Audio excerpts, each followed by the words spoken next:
Bonjour mesdames et messieurs, je vous propose de commencer donc cette séance du conseil municipal. Monsieur le directeur général des services, est-ce que vous pouvez procéder à l'appel des présents? Monsieur Masquelier. Présent. Madame Josiane Chiodi. Monsieur Guillaume Decart est absent. Donnez pouvoir à Monsieur Masquelier. Madame Françoise Delaunay-Quédomar. Présent. Monsieur Stéphane Isépi. Présent. Monsieur Maxime Grillet. Madame Afida Rami. Monsieur Frédéric Eudiard. Madame Danielle Lombard.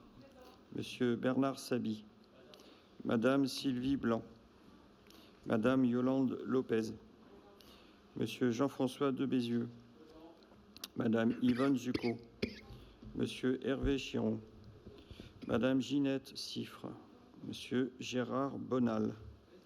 Madame Françoise Meyer est absente. Donnez pouvoir à Madame Blanc. Madame Chantal Arnaud. Monsieur Max Boyer. Madame Brigitte Jean Perrin. Monsieur Jacques Genoux. Monsieur Michel Quédomar. Monsieur Jean-Philippe Girardin.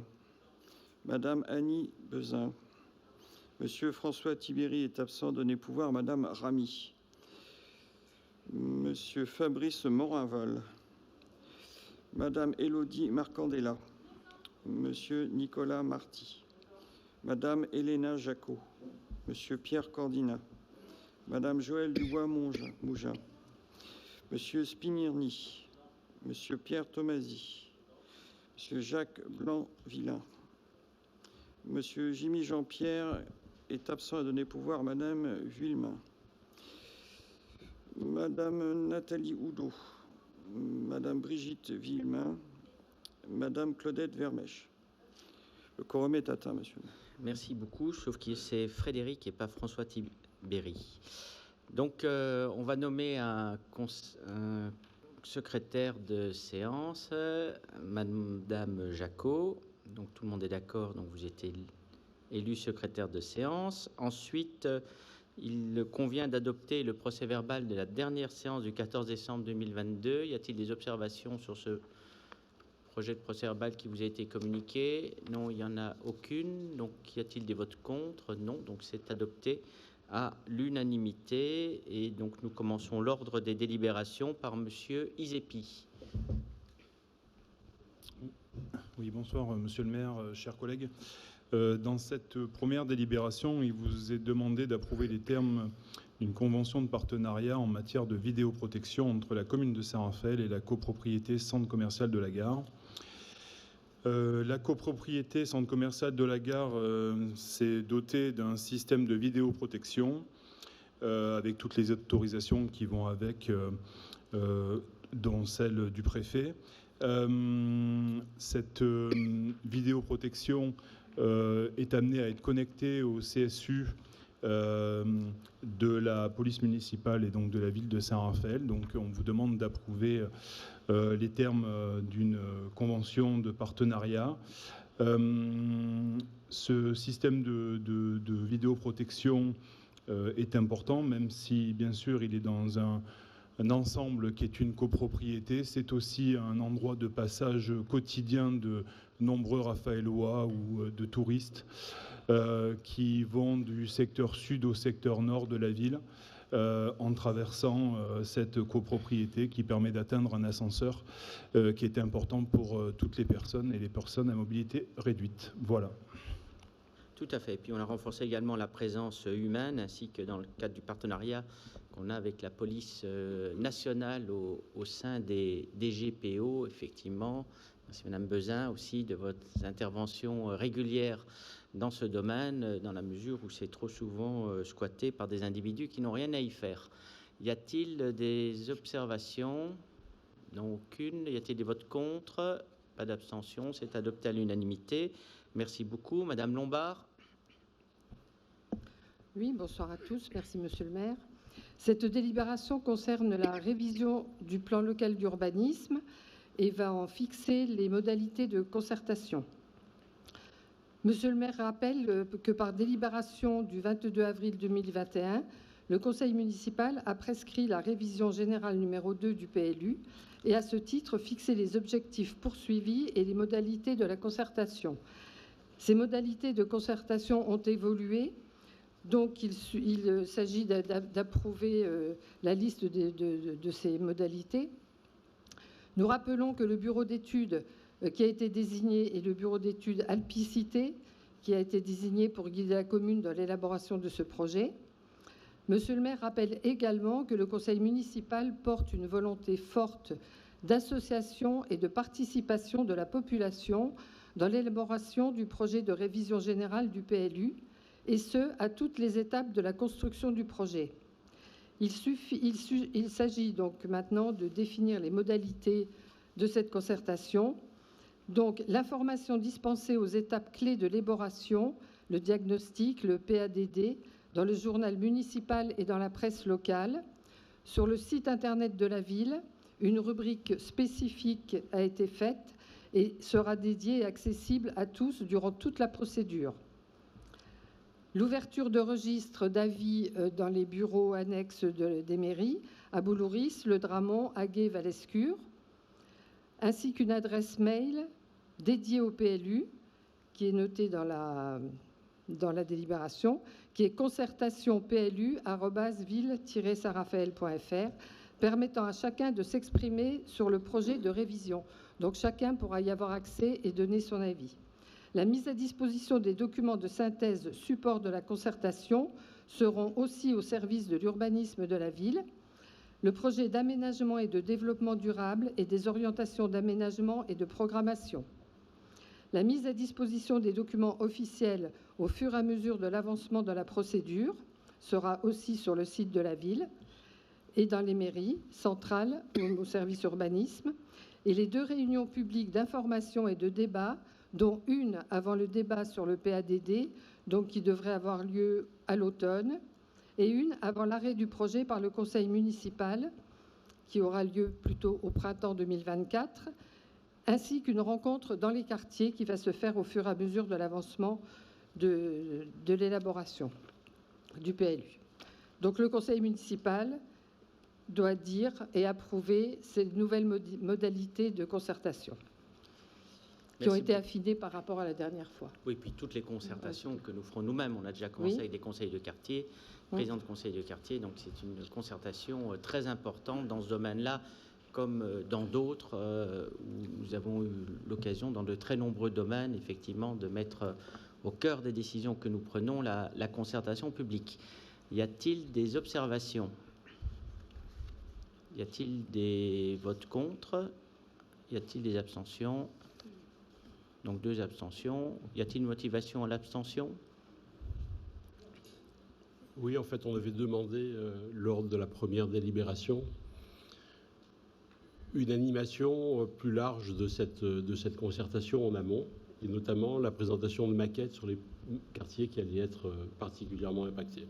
Voilà, comme ça n'a pas été retenu, on s'abstient. Ben, ce n'est pas l'objet de la délibération. Bon, d'accord, c'est votre droit. Donc, une abstention donc, pour le groupe des Verts. Délibération suivante, Madame Lopez. Merci, Monsieur le maire. Bonjour à toutes et à tous. Par cette délibération, il s'agit d'approuver la convention tripartite liée à l'organisation d'un concert de l'Esther Elenco. L'association Esther Elenco propose d'organiser un grand concert intitulé « Œuvre orchestrale et Beethoven Messon Huth » réunissant l'orchestre de Sangorgen, l'orchestre Ad Libitum et l'ensemble choral de l'orgue, le samedi 15 avril 2023 au théâtre Le Forum. Pour ce faire, l'association s'assurera du concours des artistes nécessaires à la représentation sous la direction musicale de Pascal Ponce. Au travers de la convention s'y annexée, le théâtre Le Forum, la commune et l'association Esther Elenco s'associent pour réaliser la représentation du spectacle. Il s'agit de noter que le centre culturel de Saint-Raphaël et le théâtre Le Forum sont les lieux désignés pour la vente de la billetterie du concert. Ces ventes pourront également être réalisées en ligne. Le conseil municipal est invité à approuver l'organisation d'un grand concert par l'association Esther Elenco le fameux samedi 15 avril à 20h30 au théâtre intercommunal du Forum. Merci. Merci beaucoup. Y a-t-il des observations? Non, aucune. Je suppose que tout le monde est d'accord. Donc c'est adopté à l'unanimité. Vous pouvez poursuivre, Madame Lopez. Il s'agit donc de voter pour l'organisation d'un concert symphonique de Vladimir Kosma qui aura lieu le samedi 29 juillet 2023 à l'Agora du Palais des Congrès. La commune de Saint-Raphaël organise tout au long de l'année de nombreuses manifestations présentant différentes formes artistiques, humour, concerts, etc. En période estivale, c'est le site de l'Agora du Palais des Congrès qui permet l'accueil de propositions de plus grande ampleur. C'est à ce titre que Fabien Ramad Productions nous propose l'accueil du concert symphonique de Vladimir Cosma. Afin de limiter les coûts liés à l'organisation de ce concert, il est proposé de conclure un contrat de co-réalisation entre la ville et le producteur. La ville devra verser au producteur un montant minimum garanti s'élevant à la somme de 35 000 € hors taxes, le reversement des recettes encaissées correspondant à 1050 premières places vendues, la recette au-delà de 1050e place vendue sera partagée à parts égales. Voilà, il s'agit vous êtes invités à approuver ce concert, ce contrat surtout de co-réalisation. Merci. Merci. Donc, je suppose que tout le monde est d'accord. Donc, c'est adopté à l'unanimité. Merci. Vous pouvez poursuivre. Donc, par cette délibération, nous allons donc traiter du contrat cadre d'atelier artistique et contrat type de cession des droits d'auteur qui permettra d'éditer des produits dérivés que nous pourront vendre au niveau de la ville, bien évidemment. Comme vous le savez, le développement de l'art urbain sur le territoire communal et notamment la création de fresques pérennes sur le domaine public nécessite la mise en œuvre d'un nouveau contrat cadre d'atelier artistique avec cession de droits d'auteur permettant de respecter les droits des artistes créateurs de ces œuvres originales tout en protégeant la commune d'éventuels recours ultérieurs. Tout ceci vise à promouvoir le musée à ciel ouvert, autrement dénommé Parcours Street Art. Avec la création du mur, éphémère depuis 2017, du Festival de la Craie en 2018, du Festival Résonance Urbaine en 2019 et du mur d'expression libre en 2021, la ville de Saint-Raphaël est amenée à passer régulièrement des contrats avec des artistes pour la réalisation d'œuvres relevant du domaine de l'art urbain, autrement dénommé street art. Ce contrat consiste à céder à titre gratuit à la commune des droits de reproduction, d'adaptation et de représentation de l'œuvre à des fins exclusivement non commerciales. Par ailleurs, la municipalité souhaite pouvoir développer des séries de produits dérivés à partir de visuels de certaines fresques artistiques de type affiches, cartes postales, t-shirts ou encore tasses, etc. Or, la réalisation de ces produits et leur commercialisation via le service municipal Saint-Raph Boutique nécessite au préalable la rémunération des droits d'auteur de chaque artiste créateur. À ce titre, donc, il est demandé au conseil municipal d'approuver ce contrat. Merci. Merci. Donc, pas d'observation. Tout le monde est d'accord. C'est également adopté à l'unanimité. Délibération suivante, vous pouvez poursuivre. Cette délibération concerne le musée numérique. Il s'agit de voter pour un contrat de prêt d'une microfolie mobile. En lien avec le musée numérique Microfolie, l'établissement public du parc et de la Grande Halle de la Villette propose aux adhérents du réseau des musées numériques Microfolie la possibilité d'emprunter ponctuellement un kit Microfolie mobile. L'emprunt de ce dispositif pour une durée de 6 mois va permettre à la commune de réaliser des médiations culturelles hors les murs, comme par exemple dans les espaces de la médiathèque, les centres aérés ou résidences seniors. Ce prêt est prévu pour la période du 1er mars au 31 août 2023. La commune n'aura que les frais d'assurance du kit mobile à supporter. Par cette délibération, il est demandé au conseil municipal d'approuver ce contrat, cette convention. Merci. Merci. Tout le monde est d'accord, donc c'est à l'unanimité. Poursuivez sur votre lancée. Par cette délibération, il s'agit d'approuver la convention de production et du commissariat d'exposition. La ville de Saint-Raphaël souhaite organiser de mi-décembre 2023 à mi-mars 2024 une exposition d'œuvres originales réalisée par l'artiste Cédric Tanguy en partenariat avec l'Union méditerranéenne pour l'art moderne. Il s'agit ici de missionner l'artiste pour la production exclusive des œuvres et la présidence de l'UMAM, Madame Simone Dibo-Cohen, pour assurer le commissariat de cette exposition. Pour rappel, lors de l'exposition Exode, Cédric Tanguy a exposé dans la salle de danse située au Myrte. Une exposition qui se tiendra dans la salle d'exposition Raphaël du Centre culturel pour laquelle il convient d'approuver les conventions de production d'œuvres et de commissariat d'exposition annexées. Il s'agira d'une exposition de photographie. Donc, il est demandé au conseil municipal d'approuver les termes de cette convention. Merci. Tout le monde est d'accord. Donc, c'est adopté à l'unanimité. Poursuivez. Par cette délibération, il s'agit d'approuver un partenariat avec le CHI de Fréjus-Saint-Raphaël et le musée Louis de Funès. L'unité arrobase du CHI Fréjus-Saint-Raphaël est une unité d'hospitalisation qui accueille des adolescents présentant un mal-être et ou des pathologies décompensées de la crise d'adolescence. Sollicité par cette dernière, le musée Louis de Funès propose de mener une série de médiations culturelles en lien avec l'éducation, aux images et au cinéma auprès de leurs patients. Ce partenariat permettra de développer les actions de médiation du musée Louis de Funès et d'apporter la culture dans des établissements de santé à raison de 6 journées par an. Il est demandé au conseil municipal d'approuver ce partenariat. Merci. Merci. Pas d'observation. Tout le monde est d'accord, c'est à l'unanimité. Vous pouvez poursuivre. Par cette délibération, il s'agit d'approuver la convention d'objectifs entre la commune de Saint-Raphaël et l'association Artem 83. Ce partenariat a permis à Artem 83 d'accueillir 15 performances originales d'artistes urbains en 3 ans sur le mur. Je rappelle que le mur, c'est le modulable urbain réactif. Fin 2022, l'association Artem 83 fait connaître à la ville sa volonté de continuer à coordonner cette opération. Pour l'année 2023, il est donc proposé au conseil municipal de reconduire ce dispositif en le confiant à nouveau à l'association locale Artem 83, qui coordonnera la réalisation d'une œuvre éphémère d'art urbain à l'occasion de chaque édition des rencontres du Safranier, soit à 5 reprises. Merci. Donc, c'est également adopté à l'unanimité. Monsieur Sabi.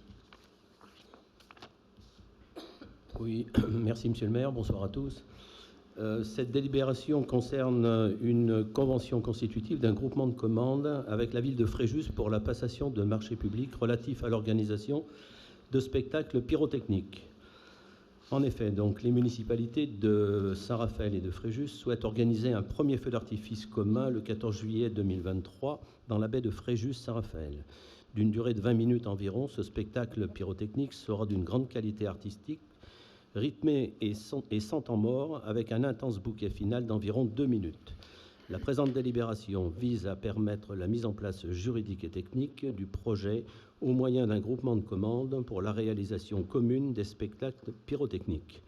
À noter que le coordinateur de ce groupement de commandes sera la mairie de Fréjus et que celui-ci sera constitué pour une durée indéterminée.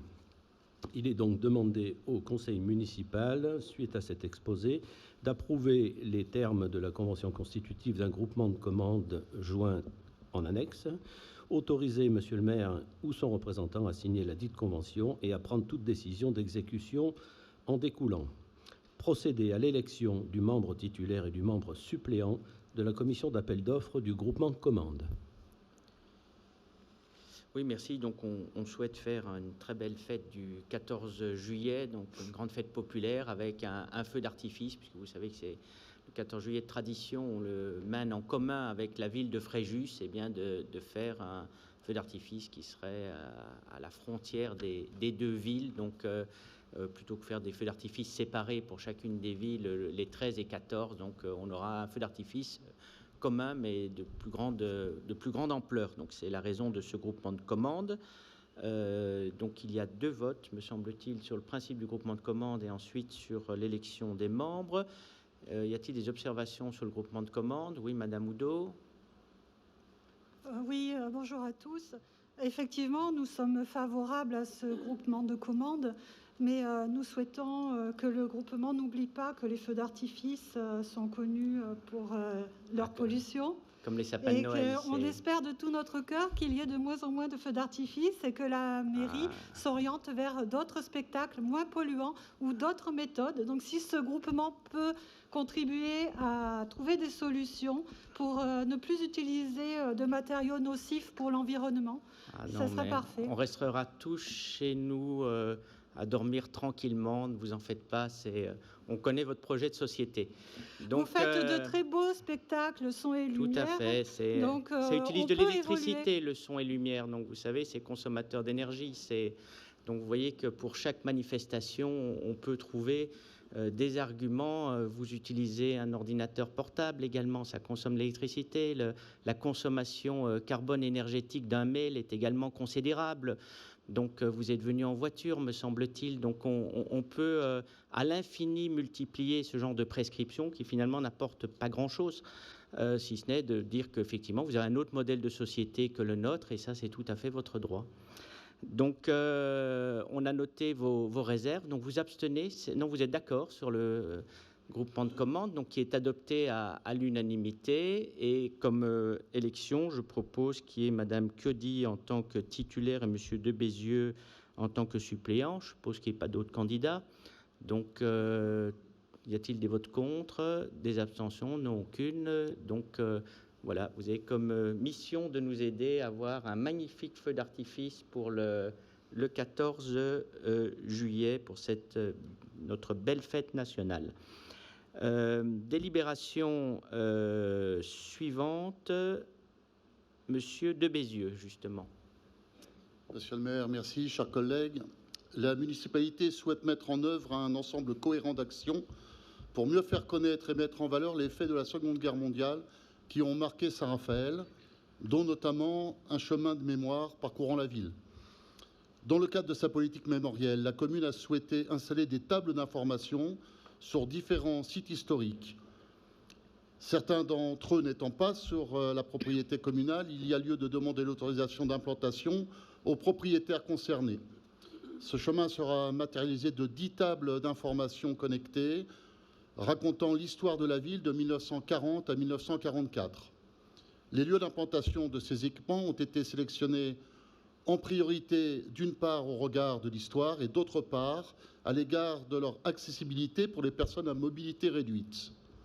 9 des sites retenus se trouvent en secteur protégé et à ce titre soumis à l'autorisation des services de l'État et notamment à l'architecte des bâtiments de France. 2 tables seraient positionnées sur des parcelles appartenant à l'Office national des forêts et au département du Var. Ainsi, il y a lieu de proposer au conseil municipal d'accepter le conventionnement à venir avec ses partenaires pour l'installation de ces équipements.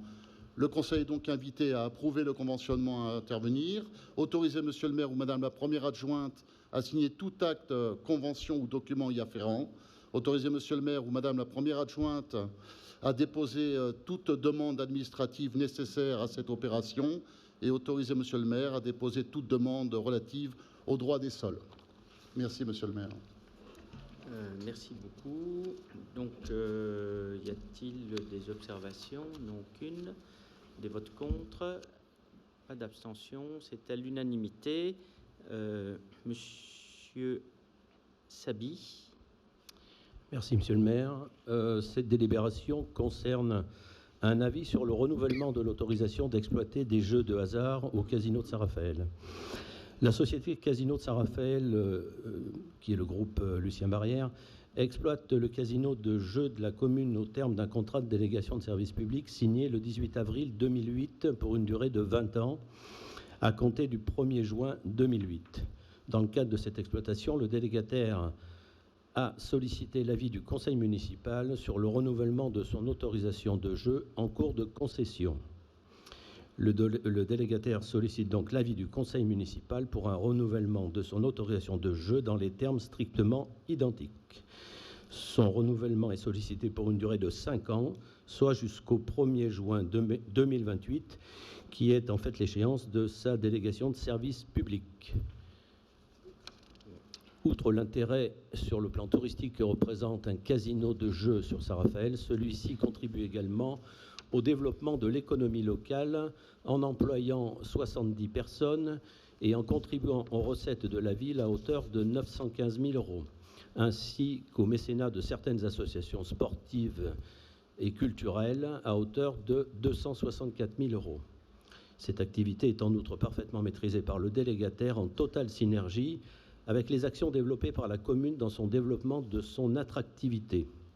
Suite à cet exposé, le conseil municipal est invité à émettre un avis favorable à la demande de renouvellement d'autorisation de jeu sollicitée par la société Casino de Saint-Raphaël, groupe Lucien Barrière, pour une durée de 5 ans, à compter du 1er juin 2023 jusqu'au 1er juin 2028.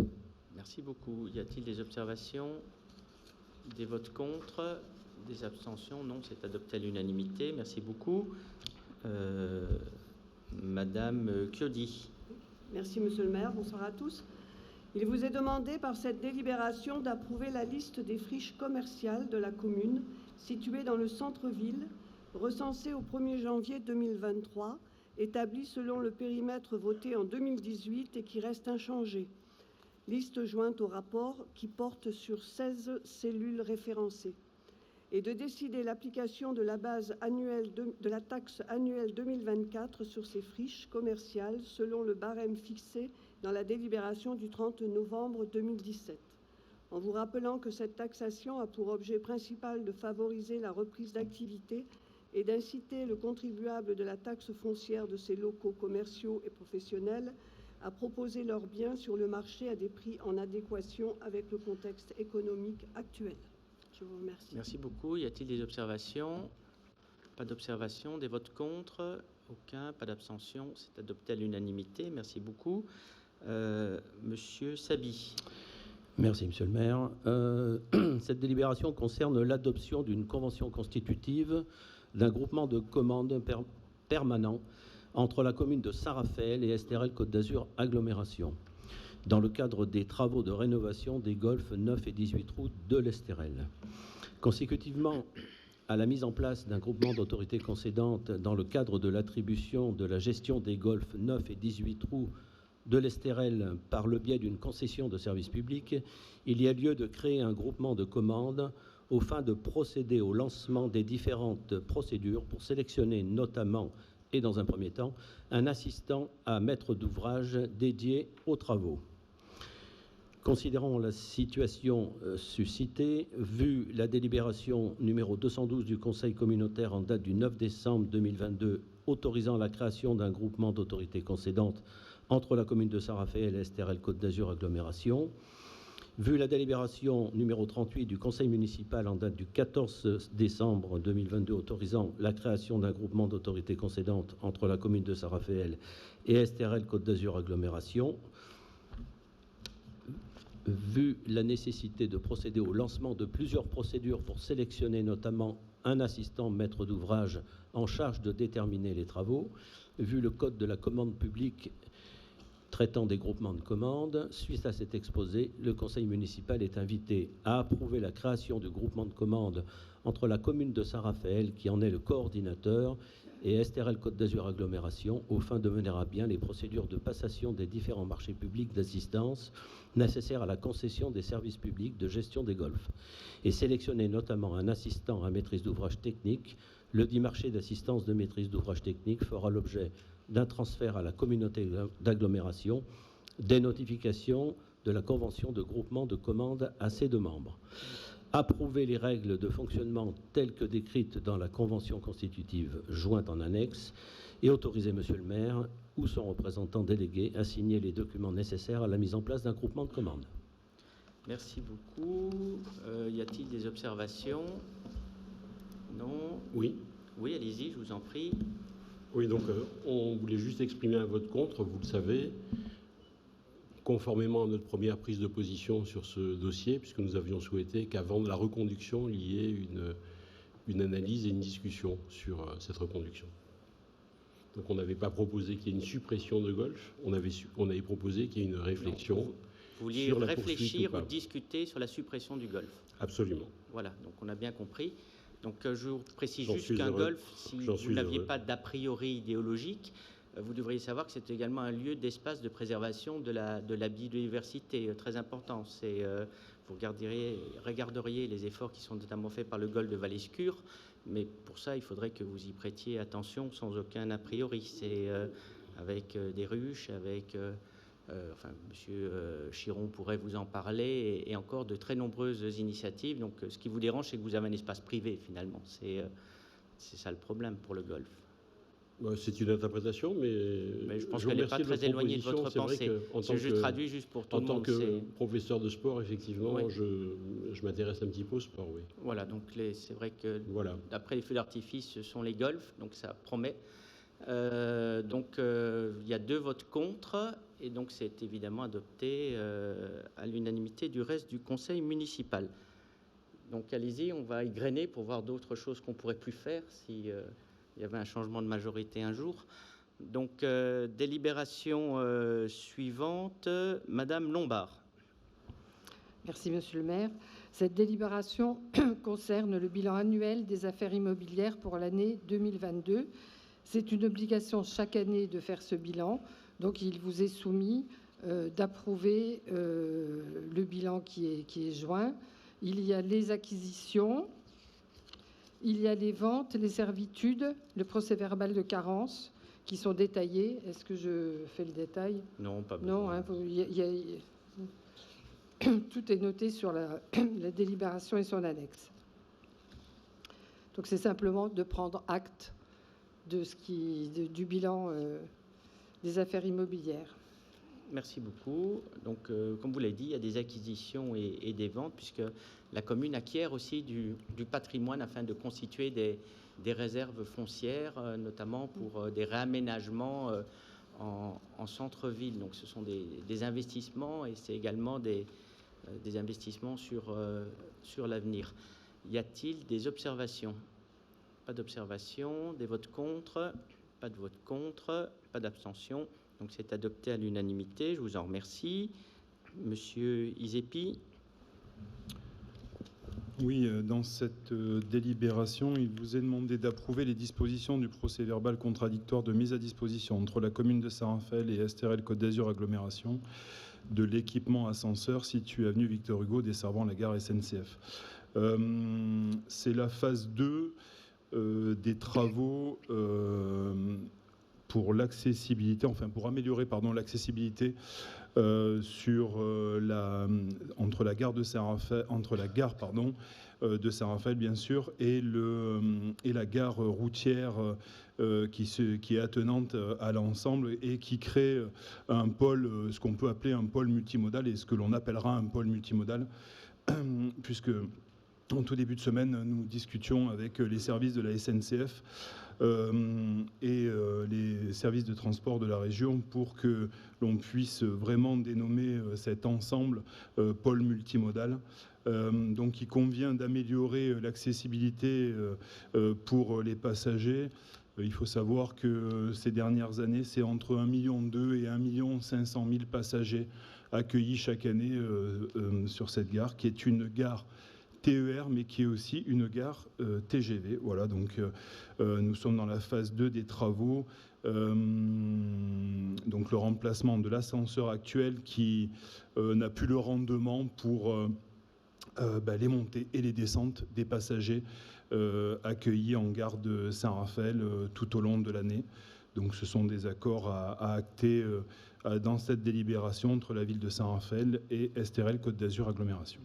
Tout à fait. Donc c'est quand même la ville qui prend aussi en charge des investissements importants d'accessibilité à la gare, en mettant en place aussi 2 ascenseurs supplémentaires avec une motorisation qui soit capable à ce qu'il n'y ait pas de panne et pas d'interruption. Il conviendra aussi de mettre des caméras pour veiller et surveiller à ce qu'il n'y ait pas de dégradation qui interviennent malheureusement aussi trop souvent à cet endroit. Y a-t-il des observations?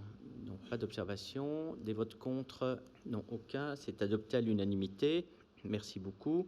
Monsieur Grillet.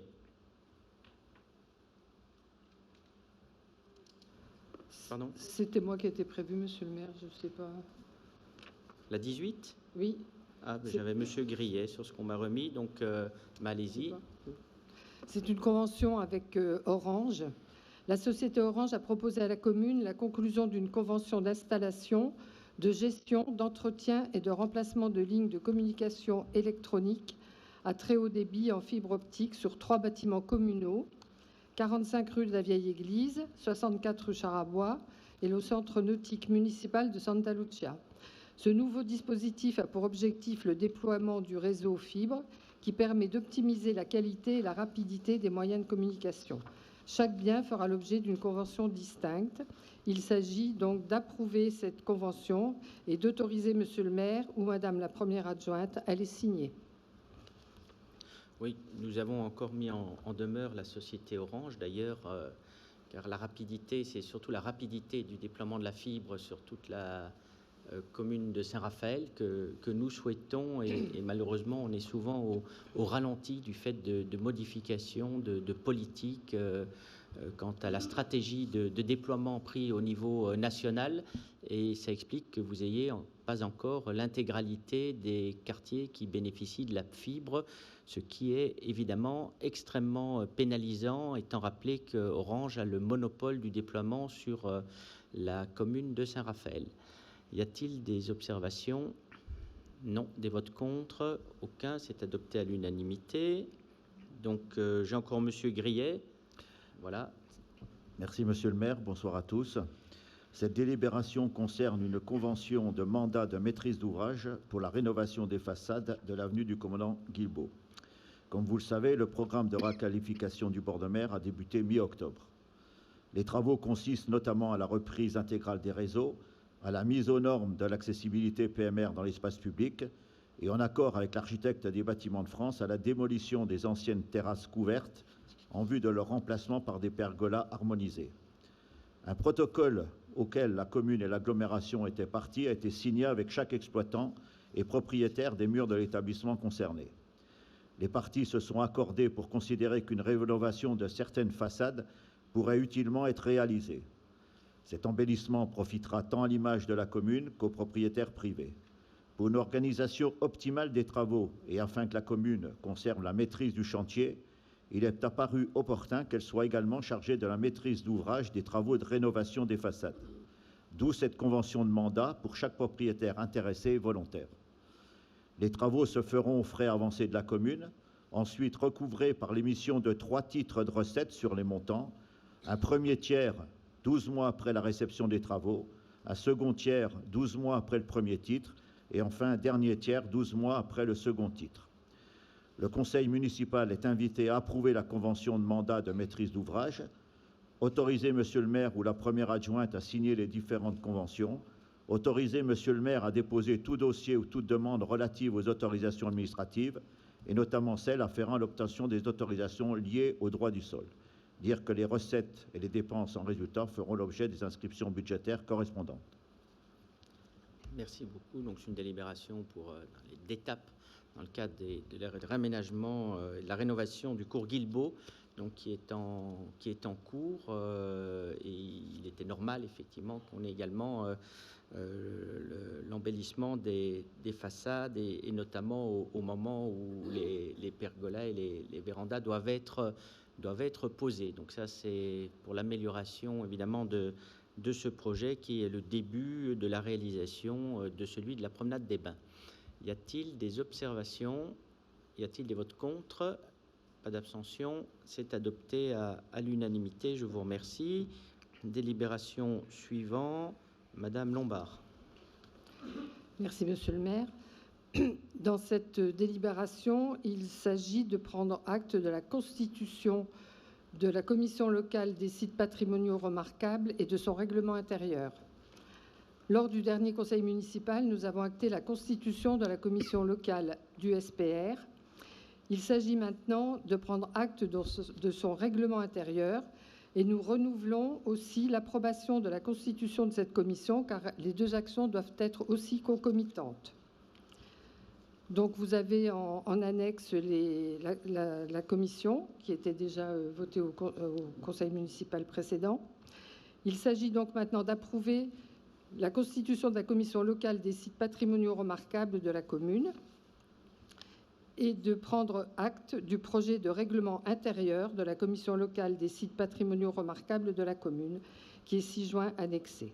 Merci beaucoup. Y a-t-il des observations?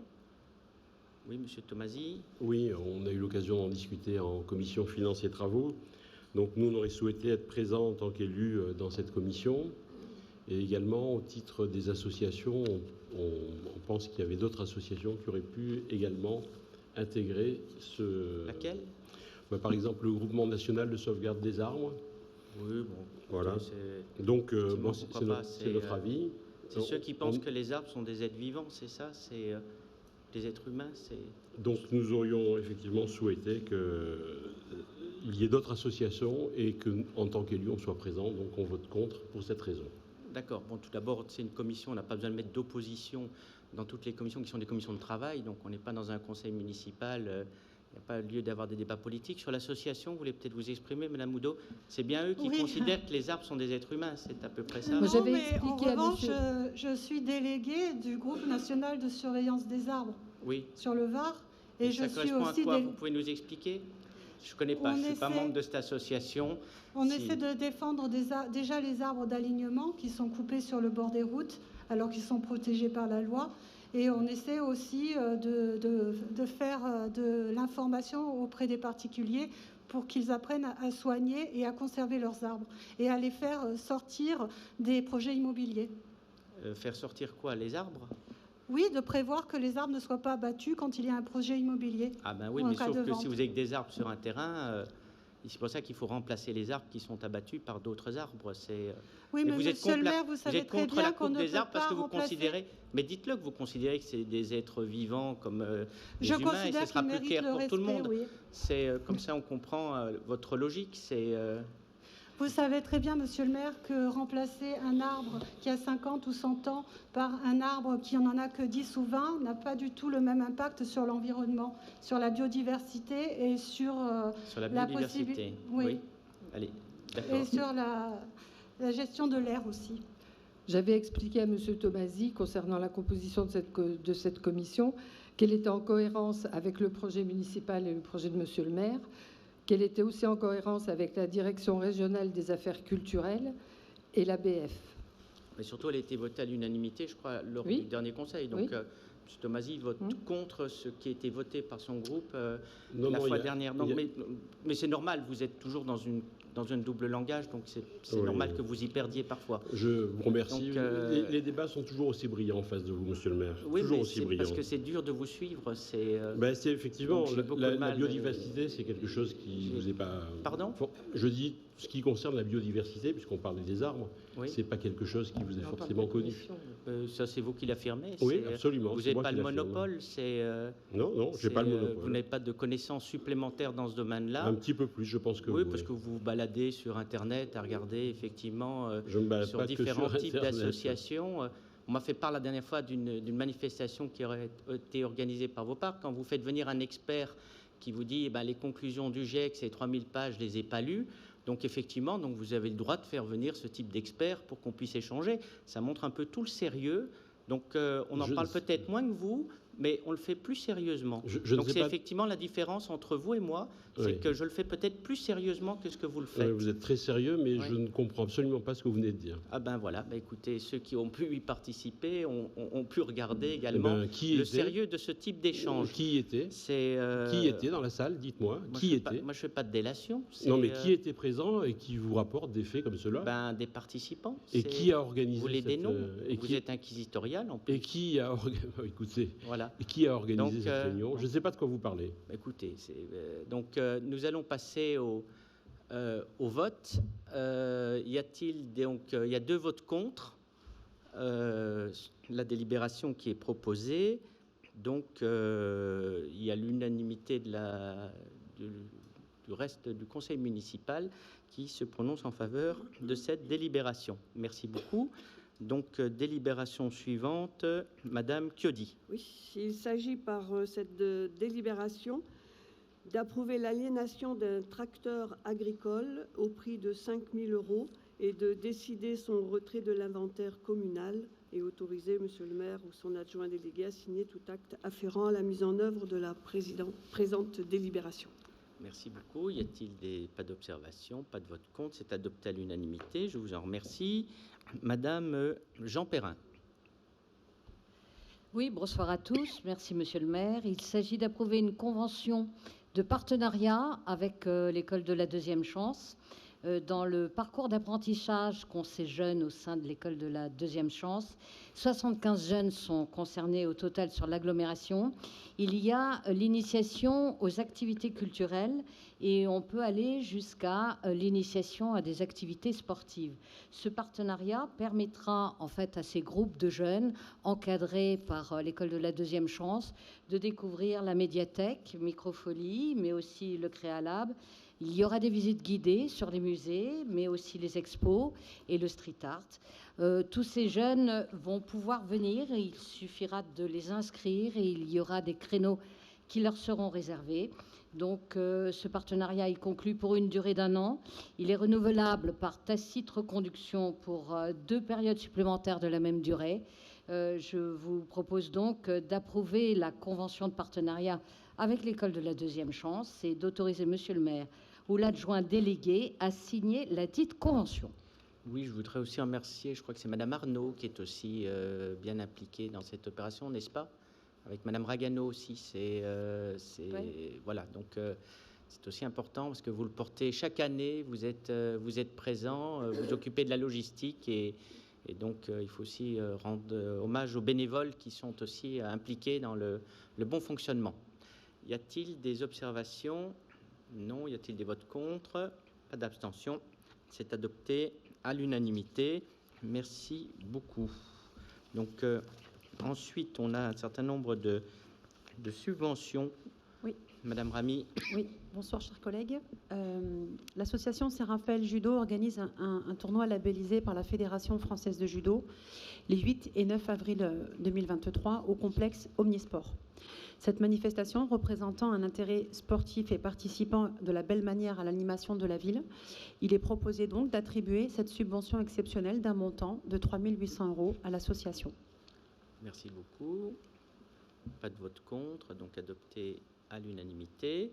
Délibération suivante, Madame Zucco. Oui, merci Monsieur le maire. Bonsoir à tous. Il s'agit de l'attribution de subventions exceptionnelles à la Société des Joutes Raphaéloises. L'association La Société des Joutes Raphaéloises organise en 2023 différents tournois permettant de mettre à l'honneur la pratique des joutes provençales. Le 18 juin 2023, le tour éliminatoire du championnat de Côte d'Azur. Le 8 juillet 2023, le 22e Master de joute. Le 2 septembre 2023, la finale du championnat de Saint-Raphaël de joute provençale.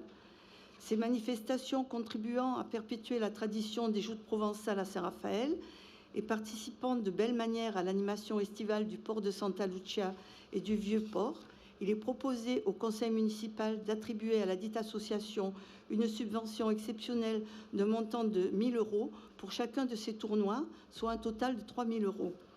Il est toutefois précisé que le versement de ces subventions est subordonné à la tenue de ces manifestations.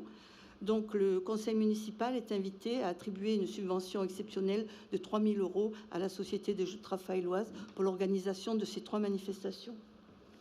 Merci. Tout le monde est d'accord. Donc, c'est adopté à l'unanimité.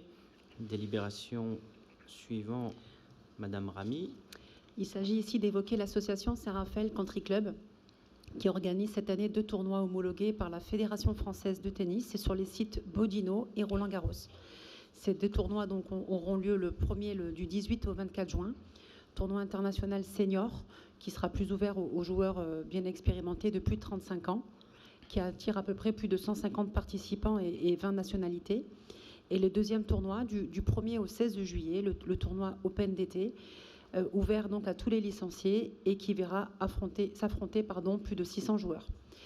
Cette manifestation, donc, pour cette manifestation, il est demandé donc l'attribution d'une subvention d'un montant de 10 000 €. Merci. Le conseil municipal est invité à en délibérer. Tout le monde est d'accord. Donc, oui, pas d'abstention, adopté à l'unanimité. Madame Lopez, il semble que j'ai omis la délibération numéro 10 que vous deviez rapporter. Donc, si vous pouviez la rapporter, ensuite on reprendra le cours de l'ordre du jour. Merci, Monsieur le maire. Pour la 3e année consécutive, la commune apporte son soutien et logistique à l'association locale Artem 83, Artem Effect, pour la mise en œuvre du projet Musique actuelle, Action culturelle et art numérique à Saint-Raphaël, en complémentarité avec l'offre culturelle de la ville et en cohérence avec ses objectifs de soutien à la création. Cette opération proposera à 5 reprises cette année un programme de résidence de création musicale suivi de représentations publiques, des formations, conférences et documentaires, ainsi qu'un tremplin musical dédié aux talents régionaux des musiques actuelles et en art numérique. Les 4 résidences proposées en 2022 ont rencontré un franc succès public. Il est proposé de remettre en œuvre ce dispositif cette année en proposant 4 fois dans l'année, soit mai, novembre, décembre 2023 et en février 2024, un nouveau programme de développement des musiques actuelles, actions culturelles et de l'art numérique selon le chemin suivant dont vous pourrez prendre connaissance. Ça permet de créer un tremplin musical dédié à la scène locale et régionale, diffuser des documentaires sur le thème de la musique. C'est un dispositif très complet dont l'objectif majeur est d'accompagner, former et diffuser les talents locaux et régionaux et assurer ainsi un soutien concret à la jeune création musicale. Il est donc proposé au conseil municipal de confier ce projet pour une année supplémentaire à l'association locale Artem 83 Effect qui coordonnera sa mise en œuvre à 4 reprises entre mai 2023 et février 2024. Merci. Merci. Pas de vote contre, pas d'abstention. Adopté à l'unanimité. Madame Ramy, on reprend le cours à la délibération 27. L'association Les Amis de la Petite Boule était censée organiser le dimanche 26 février sur la place Lamartine un concours fédéral de pétanque 3-3 dénommé le Prix du maire. Cet événement participant bien entendu de la belle manière à l'animation de la ville, il est proposé donc de leur attribuer une subvention exceptionnelle de 900 €, sachant que cette manifestation, monsieur le maire, n'a pas pu avoir lieu pour l'instant étant donné les conditions de ce week-end, qu'il a plu. Donc la manifestation est juste reportée. Très bien. Y a-t-il des observations? Des votes contre? Non, pas d'abstention. C'est adopté à l'unanimité. Monsieur Boyer. Non. Madame Ramy, oui. Encore. Il s'agit ici d'évoquer l'association Footnet Raphaëlois qui va donc organiser à nouveau les 15, 16 et 17 juillet prochains sur la place Coulée la 3e édition de l'Estérel Footnet Cup qui organisera donc un tournoi de très haut niveau avec les meilleures équipes mondiales et les animations ainsi que les exhibitions avec les sportifs connus. Cet événement, donc, qui représente bien entendu un intérêt et une belle vitrine pour notre ville, demande donc qu'on lui attribue une subvention exceptionnelle d'un montant de 15 000 €. Oui, y a-t-il des observations? Non, aucune. Des votes contre? Non, pas d'abstention. C'est adopté à l'unanimité. Monsieur Boyer. Oui, merci, monsieur le maire. Mesdames, messieurs, bonsoir. La directrice de l'école élémentaire Stanislas a sollicité le soutien de la commune dans le cadre de son projet éducatif pour plusieurs activités scolaires à caractère sportif et culturel à la hauteur d'une somme totale de 2 574,50 €. Donc je propose à votre bienveillante attention d'accorder cette subvention à l'organisme de gestion, l'OGECEV, qui est l'organisme de gestion de l'Institut Stanislas. Merci. Y a-t-il des observations? Non, aucune. Des votes contre? Pas d'abstention. C'est adopté à l'unanimité. Madame Ramy. La présente délibération vise aujourd'hui à adopter une convention type d'occupation autorisant un maître nageur sauveteur, le MNS, à dispenser des cours particuliers de natation au stade nautique Alain Châtaignier. Compte tenu de l'intérêt que représente dans une commune balnéaire l'apprentissage de la natation pour le public et surtout pour nos jeunes, la commune autorise sous conditions certains de ses agents, titulaires du diplôme de MNS, à dispenser des cours particuliers de natation, notamment au stade nautique. C'est pourquoi, afin de fixer des droits et obligations de chacune des parties dans la mise en œuvre de ces cours particuliers, il convient donc d'établir une convention d'occupation entre la commune et chaque MNS concerné. Merci. Pas de vote contre, pas d'abstention, adopté à l'unanimité. Madame Chiodi. Oui, par cette délibération, il vous est proposé la mise à jour de la convention votée le 18 janvier 2018 avec l'Association interprofessionnelle de santé au travail sur les tarifs des prestations proposées pour répondre à nos obligations en termes de santé et de sécurité envers les agents de la collectivité. Tarifs 2023 qui ne subissent aucune augmentation par rapport à 2022, facturés selon un forfait annuel par agent inscrit à l'effectif au 1er janvier 2023 à hauteur de 117,60 € par agent et selon les facturations complémentaires exposées dans le rapport. Merci beaucoup. Tout le monde est d'accord, adopté à l'unanimité. Poursuivez, Madame Chiodi. Oui, à présent, il vous est proposé la modification du tableau des effectifs de la commune par la création d'un emploi de directeur adjoint de la communication poste qui pourra être occupé par un fonctionnaire de catégorie A, grille indiciaire de grade d'attaché, ou un agent contractuel de droit public sur un emploi permanent sur une durée de 3 ans. Merci. Y a-t-il des observations, des votes contre? Monsieur Tomasi. Oui, une observation. À 2 reprises, j'ai pu demander dans la commission ad hoc l'organigramme de la ville pour pouvoir avoir un éclairage sur ce type de décision. Donc, comme il n'a pas été possible de me le fournir, on va s'abstenir sur ce dossier. Bon, il faut que l'organigramme soit soumis au comité technique avant de vous être communiqué. Donc, c'est la raison pour laquelle ça ne vous a pas été communiqué. Mais je crois que ça vous a déjà été expliqué en commission des finances. Tout à fait. Donc, voilà, je suis obligé de réexpliquer ce qui vous a déjà été dit, mais ce n'est pas très grave. Donc, vous votez contre, donc 2 votes contre, et c'est adopté donc, par le conseil municipal. Madame Chiodi, poursuivez. Bien, les collectivités territoriales sont au cœur de l'action publique pour l'égalité entre les femmes et les hommes. Ce rapport présenté intéresse le fonctionnement de la collectivité, les politiques menées sur notre territoire et les programmes et orientations de nature à améliorer la situation. À Saint-Raphaël, nous ne partons pas de zéro, loin s'en faut. Depuis plusieurs années, grâce à des actions de proximité, nous avons acquis une légitimité majeure menée par notre service des ressources humaines qui fait exister l'égalité femmes-hommes comme un enjeu territorial majeur pour faire évoluer les mentalités et les comportements. Engagement soutenu par notre maire, et ce, basé sur plusieurs axes. Le dialogue social comme élément structurant pour parvenir à l'égalité professionnelle, les rémunérations et les parcours professionnels de chacun, la meilleure articulation entre la vie professionnelle et la vie personnelle, la prévention des violences faites aux agents sur leur lieu de travail. La suppression des inégalités salariales est une priorité. La communication, l'information et la formation sont des moyens mis en place sur lesquels l'ensemble des services s'appuient pour faire évoluer les mentalités et les pratiques. Les différences constatées sont dues en grande partie à 2 facteurs principaux. Le plafond de verre, c'est-à-dire la stagnation des femmes dans l'évolution de leur carrière professionnelle à partir d'un certain niveau de responsabilité, et la faible mixité des filières qui leur sont offertes.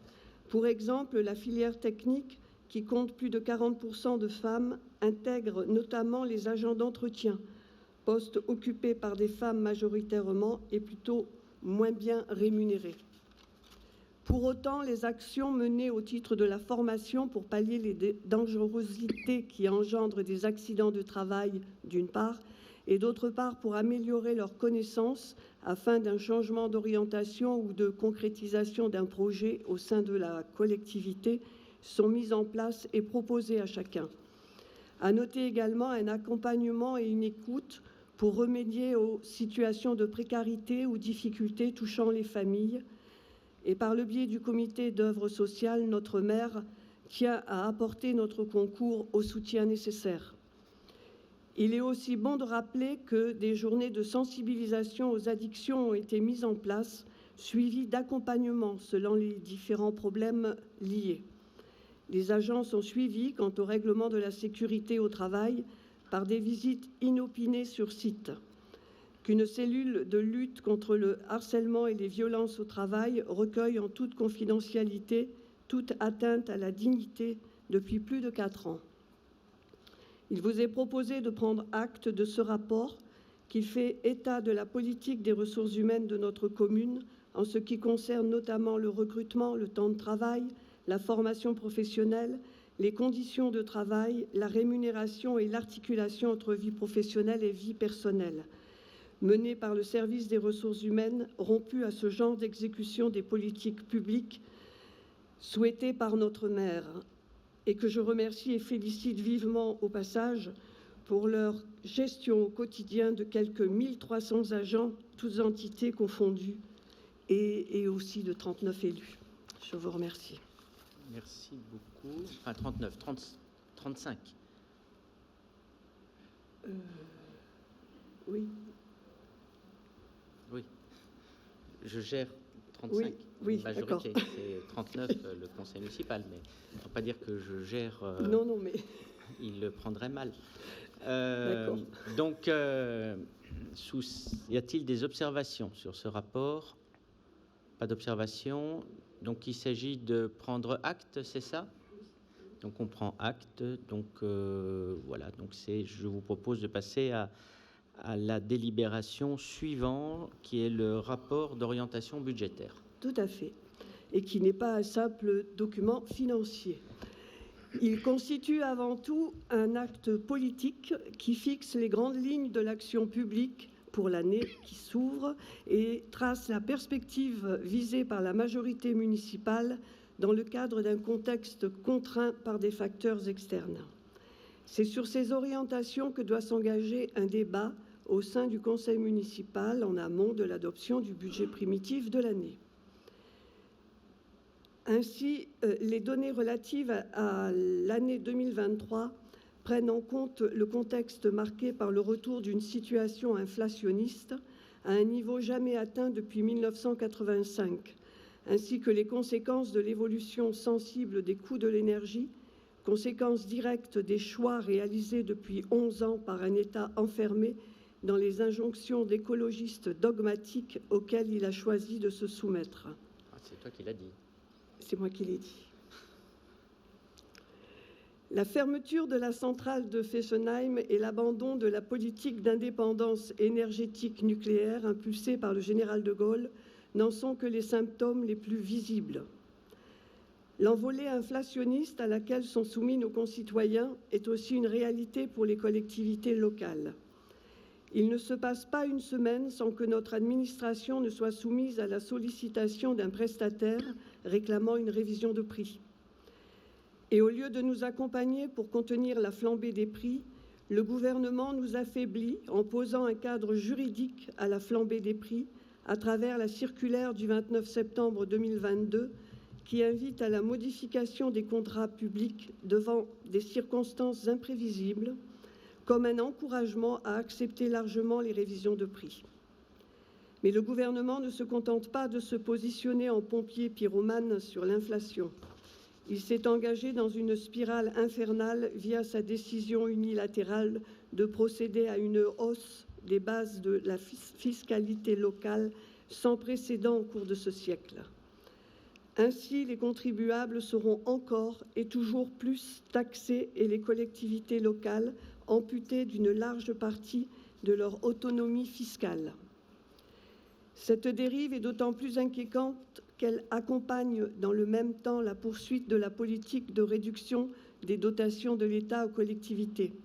Pour mémoire, en 2022, ces dotations ont connu une baisse de 3%, qui, cumulée à la baisse constante subie depuis 2014, représente en réalité sur la durée plus de 24 millions de pertes de recettes et un niveau de dotation annuelle qui a été divisé par 2 en moins de 10 ans. À cela s'ajoute une politique volontairement complexe et ambiguë qui a pour résultat d'exclure la plupart des communes moyennes, dont Saint-Raphaël, des principaux dispositifs du bouclier d'énergie. À cette situation qui impacte directement notre autonomie financière s'ajoute la mise en œuvre d'une politique insidieuse des subventionnements régionaux qui a fait l'objet de nombreuses dénonciations publiques au nom du respect de l'équilibre territorial. Ce traitement différencié contre lequel nous examinons toutes les options envisageables doit être pris en compte par nos services dans l'exploration de nos perspectives financières. Pour autant, si c'est bien notre première orientation, nous poursuivons le cap fixé avec les Raphaélois dans le respect strict de nos engagements. Ainsi, les taux de fiscalité locale resteront inchangés en 2023 et resteront donc au même taux que ceux votés depuis 2015, soit bientôt près de 10 années consécutives sans la moindre hausse. De même, nous poursuivrons notre politique de la réduction de la dette qui, il convient de le rappeler, a été réduite de 8 millions d'euros depuis le 1er janvier 2018. Cette exigence, dans le respect de nos engagements, se traduit parallèlement à d'importants efforts d'investissement qui seront réalisés tout au long de l'année 2023 et des années suivantes. En dégageant en 2023 plus de 17 millions d'euros de la section de fonctionnement pour alimenter la section d'investissement, nous allons pouvoir réaliser 20 millions d'euros de dépenses d'équipement, soit le double des dépenses 2019, dernière année avant Covid, tout en limitant drastiquement le recours à l'emprunt. Pour cela, l'administration reste soumise à la recherche d'économies de fonctionnement et la réalisation d'un audit de la fonction RH ainsi que les conséquences qui en seront tirées permettront certainement d'optimiser encore nos efforts. Sur le fond, les orientations pour 2023 sont placées très volontairement sous le signe de l'écologie intelligente.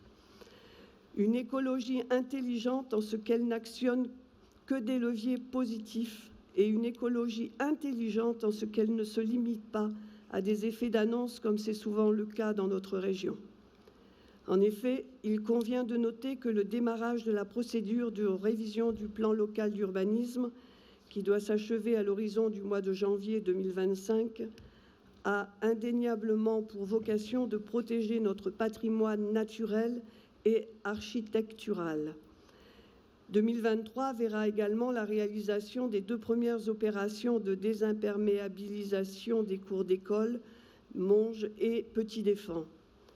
Ces aménagements innovants vont permettre de favoriser le bien-être des enfants en réalisant 60 à 70% de désimperméabilisation des sols avec une forte végétalisation permettant notamment de lutter contre les îlots de chaleur en conduisant à une baisse de 4 à 8 degrés à l'intérieur de ces nouveaux espaces. L'année 2023 est également l'année du plan de 100% LED sur l'éclairage public de Saint-Raphaël. Nous allons procéder au remplacement de 3 557 lanternes pour 2,4 millions d'euros en 2023, permettant un gain énergétique de 51 à 66% selon les cas. Nous achèverons aussi les travaux de construction du nouveau centre aéré des Golfes, qui, du fait de ses qualités environnementales, a obtenu la certification bâtiment durable méditerranéen.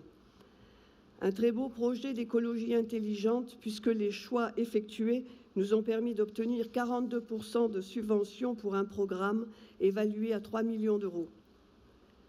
En lançant à l'automne 2023, par la maîtrise d'ouvrage pour les travaux de requalification des places Saint-Jean à Boulouris et Gianetti à Aguet pour plus de 4 millions d'euros, nous renforcerons aussi la végétalisation de l'espace public.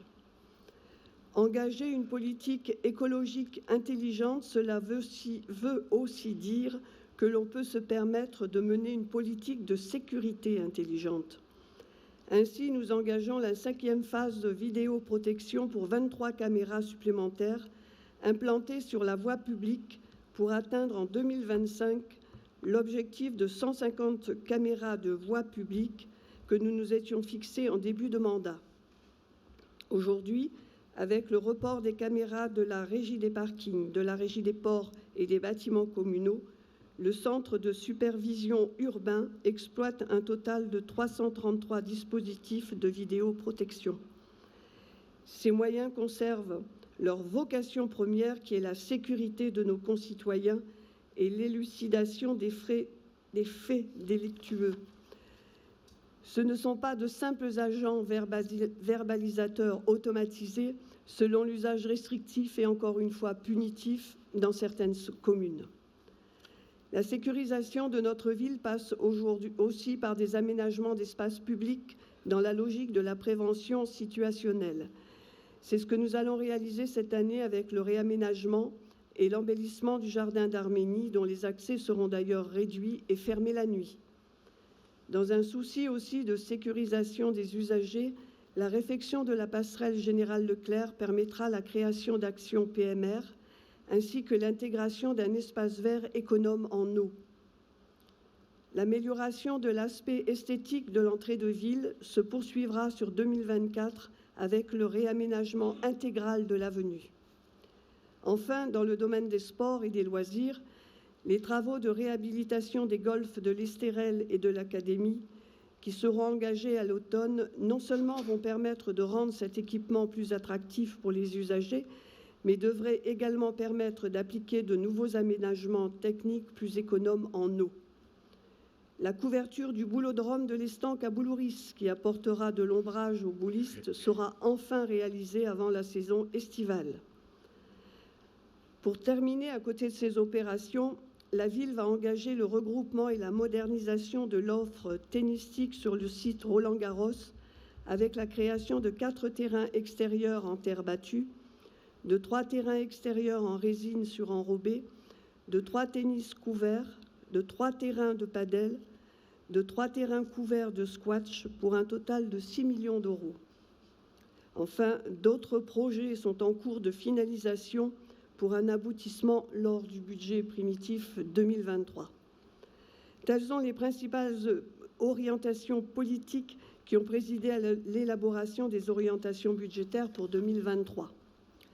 Ceci étant dit, pour résumer les observations, vous avez pu, à la lecture de ce rapport, analyser la bonne gestion financière de la ville, qui permet d'afficher une situation saine, qui se traduit par 3 indicateurs forts: la maîtrise des dépenses de fonctionnement, résultat de l'exercice 2022, un excédent de 22 millions, la maîtrise de la dette, avec un désendettement ininterrompu depuis 2018 à hauteur de 8 millions d'euros, avec un encours de 68 500 000 euros, qui représente par habitant, population INSEE, 1 880 euros et pèse 38 euros pour les frais financiers, et aucune revalorisation des taux de fiscalité directe.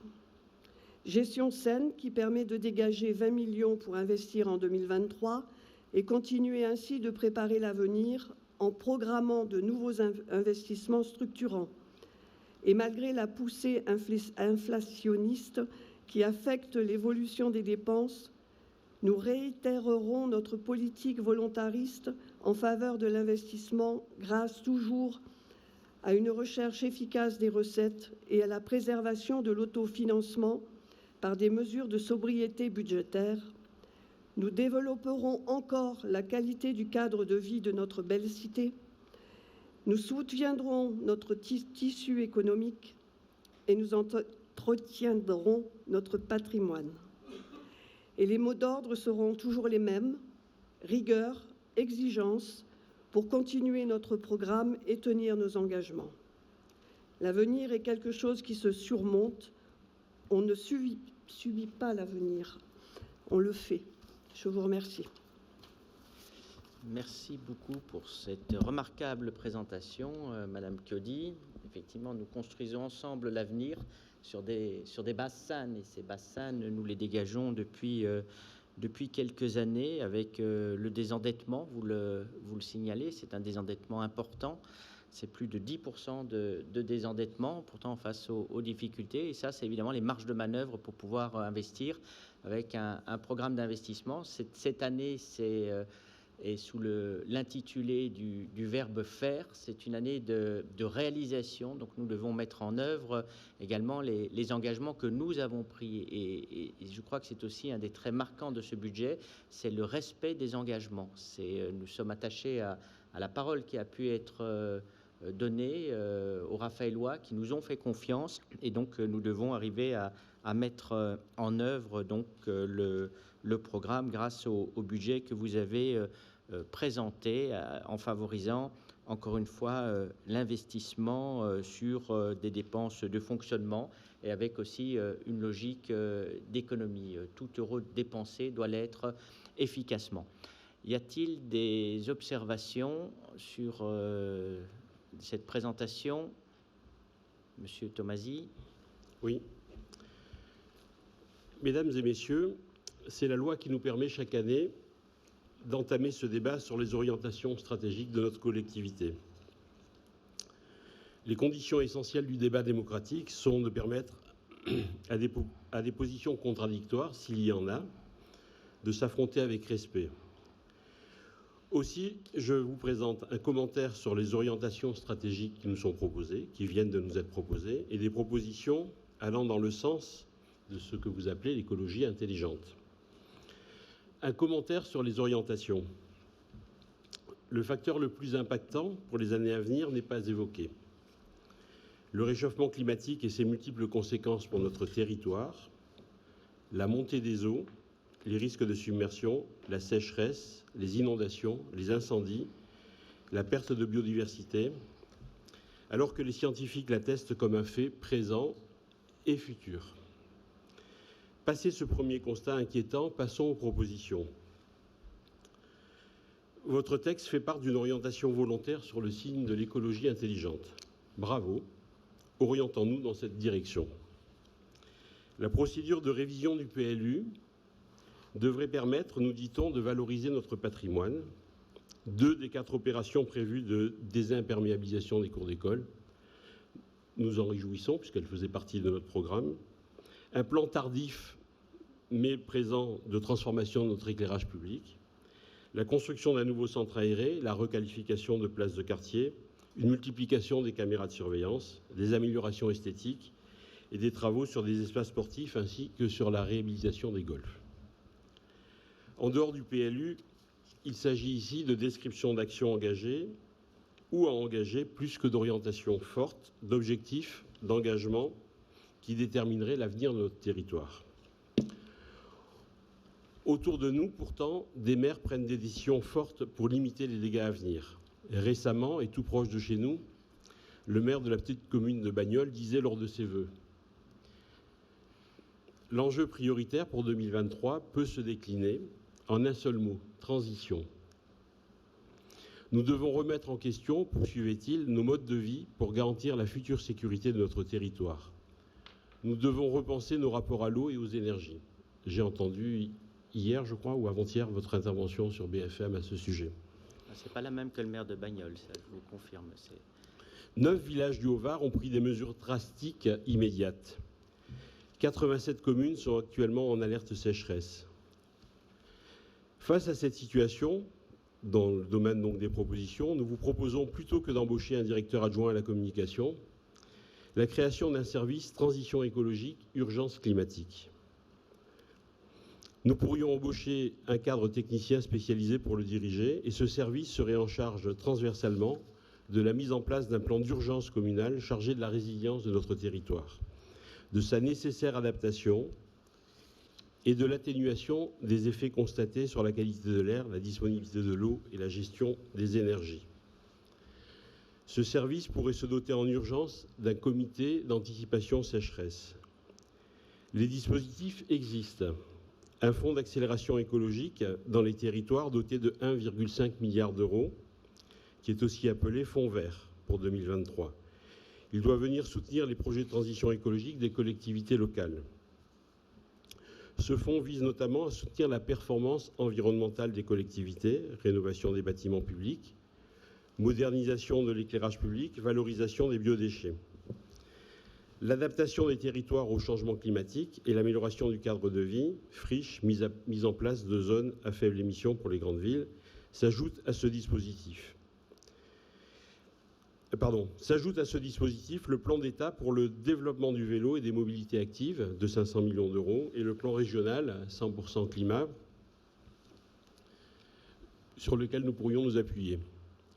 Le climat n'attend pas et notre responsabilité d'élus est collective. Les politiques publiques doivent être exemplaires avant de demander aux citoyens d'agir.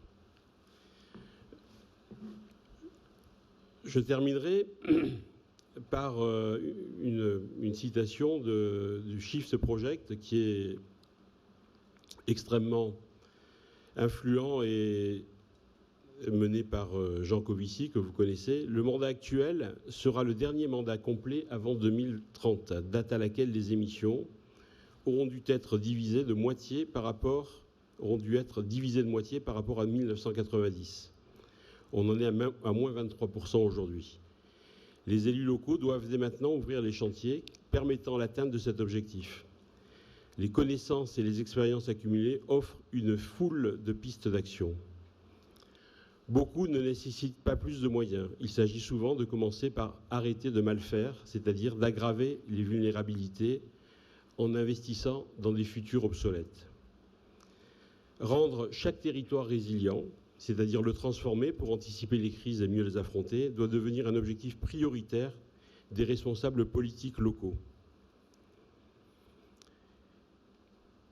L'effort nécessaire à la transition écologique, énergétique, promet de bouleverser l'ordre économique, social et politique. Mais l'inaction déboucherait sur des risques bien plus grands encore, et cet effort collectif offre de nouveaux chemins pour renouveler les liens sociaux. Voilà, je vous remercie. Voilà ce que nous avions à exposer pour ce débat d'orientation budgétaire. Vous citez M. Jancovici, ça tombe bien puisque j'ai eu l'occasion de le rencontrer et puis de le lire, donc je ne me contente pas d'une citation. Non, j'ai fait une formation avec lui. Et ce qui caractérise notamment M. Jancovici, vous l'avez mal écouté, dans la mesure où ce qu'il caractérise, c'est le recours à l'énergie nucléaire, justement. C'est un écologiste qui met en avant, justement, en rupture avec ce que vous préconisez.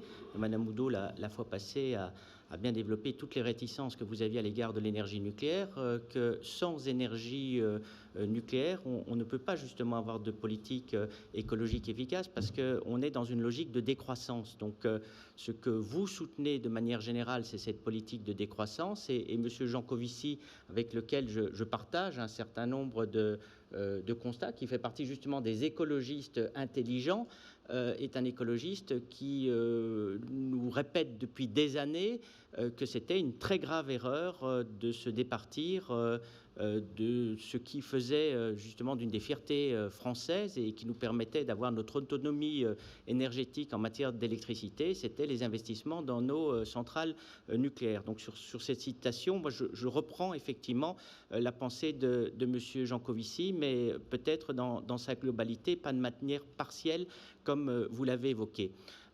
Deux observations sur la commune de Bagnols-en-Forêt. Je ne suis pas sûr que ce soit celle que je citerai en exemple, ni ce qui s'est fait dans les pays de faïence, dans la mesure où aujourd'hui la situation dans laquelle ils se retrouvent est précisément due à un manque d'investissement, dans la mesure où vous avez des réseaux fuyards et des canalisations, parfois de l'ordre de 70%, avec une moyenne de 50% de fuite d'eau. Donc en tant qu'écologiste, vous devriez justement trouver que c'est un scandale que vous avez la moitié de l'eau qui parte dans la nature. Tout ceci dû à un sous-investissement, parce qu'effectivement, il est assez démagogique aussi de professer sur la question du prix de l'eau en considérant que c'est un bien commun gratuit, alors que pour avoir de l'eau d'alimentation potable, ça nécessite évidemment un certain nombre d'investissements. Et ça aboutit à des conséquences évidemment qui sont dramatique, dans la mesure où on voit qu'il y a une suspension de toute possibilité de construire pendant plus de 4 ans. Ceci est dû à un manque d'investissement. Ça aussi, chacun doit bien être informé par rapport à ces conséquences, puisque c'est une atteinte lourde au droit de propriété, et d'en connaître parfaitement les causes. Alors vous avez aussi des choix. Ils ont investi plus de 3,6 millions d'euros au sein de la communauté de communes des Pays de Faïence dans une maison de l'eau. Donc un bâtiment pour regrouper des services administratifs. Donc là aussi, vous avez un mauvais choix d'investissement. Et nous nous sentons aussi concernés dans la mesure où, en matière d'eau potable, on raisonne en termes de bassin et que des comportements non vertueux de certains ont évidemment des incidences sur ceux qui ont un comportement plus vertueux en matière d'investissement, ce qui est notre cas, puisque depuis des années, nous investissons massivement afin de ne pas avoir des réseaux fuyards et nous n'avons qu'un taux de fuite de 5%, alors que la moyenne nationale est de l'ordre de 80%. On a passé, parce que dans votre raisonnement, et c'est ma deuxième observation, vous oubliez quelque chose qui est essentiel, mais c'est vrai que vous n'avez pas été élu pour y siéger, c'est la communauté d'agglomération.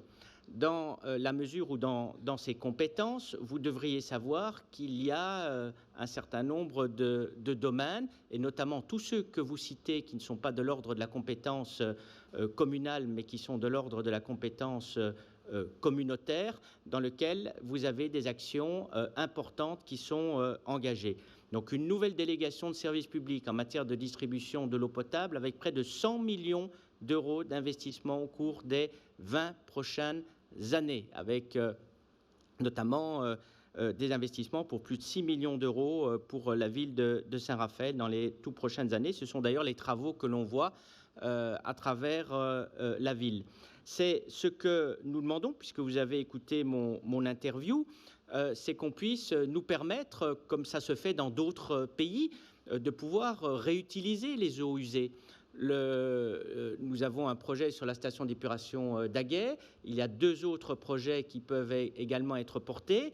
Mais la bureaucratie que vous appréciez, puisque on voit à chaque fois que vous ne manquez pas de mettre en avant l'action préfectorale et l'action de l'État, eh bien, fait qu'il faut des années pour pouvoir monter ce type de dossier qui serait quand même assez utile.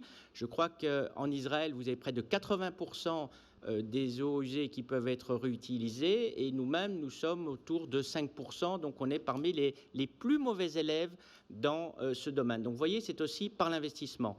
Alors le directeur adjoint de la communication n'est pas recruté puisque c'est simplement une mutation interne, donc c'est une affirmation fausse que vous avez faite sur ce sujet. Très démagogique, parce que ce n'est pas parce que vous faites de la communication, ou bien sans communication, je ne vois pas comment vous expliquer les politiques publiques auprès des tiers, mais nous recrutons également au sein de la communauté d'agglomération un directeur dans l'environnement qui a plus de 20 ans d'expérience aussi pour nous aider à porter ces politiques publiques.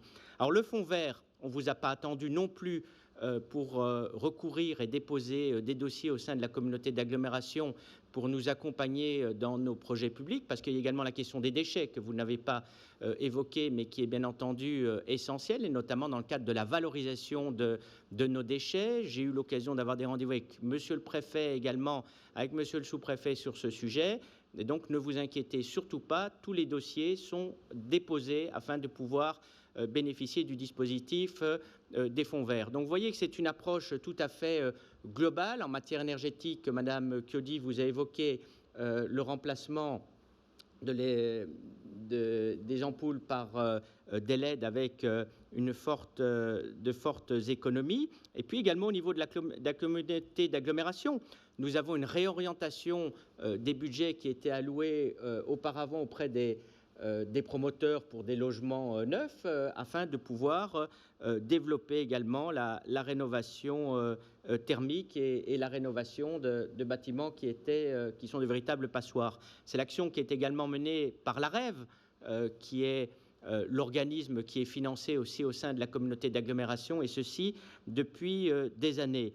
Quant à l'approche globale que l'on doit avoir, il faut aussi parler de l'opération Grand Site et du SIG-PME dans le cadre de l'Estérel, donc qui est un syndicat qui œuvre activement, où vous allez avoir plus de 10 millions d'euros également d'investissements qui vont être menés. Ça aussi, ça s'inscrit dans le cadre de notre politique donc de préservation et de valorisation de notre patrimoine environnemental. Et quant aux mobilités, je crois qu'on a un plan de vélo, déploiement vélo de 30 millions d'euros, n'est-ce pas, Monsieur Isepi, qui a été voté au sein de la communauté d'agglomération et qui commence progressivement à être mis en œuvre. Nous avons également eu l'occasion de voter un avenant numéro 2 au sein du conseil d'agglomération sur le contrat de transport, c'est bien ça, en ce qui concerne notamment le déploiement et le développement du transport électrique. Et nous anticipons également les remplacements progressifs aussi de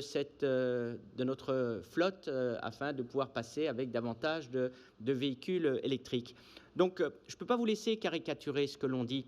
C'est facile de prendre des morceaux de citation qui résument la pensée d'un auteur, qui a évidemment une pensée beaucoup plus complexe que celle que vous avez résumée, et vous résumez également l'ensemble des actions que nous menons en oubliant que nous nous retrouvons dans un cadre communal et avec également des syndicats qui interviennent et des établissements publics qui nous aident à porter cette politique écologique. Donc nous sommes comme vous.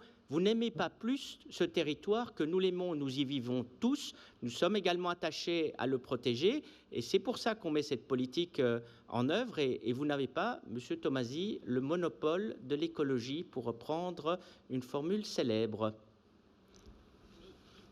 Je vous remercie parce que ce sont des précisions intéressantes. Alors ce que je voulais dire, c'est que nous n'étions pas dans la caricature. J'avais même commencé par vous féliciter. Il n'y a que vous qui avez entendu les félicitations. Écoutez, je le reprends. Hein. Nous nous félicitons orientons-nous dans cette direction, puisque votre orientation se fait sous le signe de l'écologie intelligente. C'était le début de mon propos, donc voilà, c'est important de le rectifier. On peut conclure là-dessus, alors. Alors, on pourrait conclure là-dessus.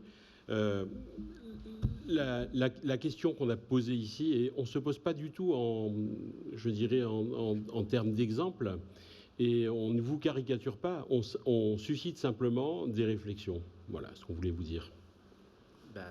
Merci beaucoup. Donc, y a-t-il d'autres observations? Ou sinon, nous pouvons clore ce débat d'orientation budgétaire. On doit voter sur le fait qu'on a eu un débat. Tout le monde est d'accord qu'on a eu un débat. Donc, on vote sur ceci à l'unanimité. Je crois qu'on en est d'accord. Et puis, nous vous présenterons lors du prochain conseil municipal le budget. Donc ensuite, s'il n'y a pas d'observation particulière sur les délégations consenties ou c'est une prise d'acte, je vous souhaite une excellente soirée et à très bientôt.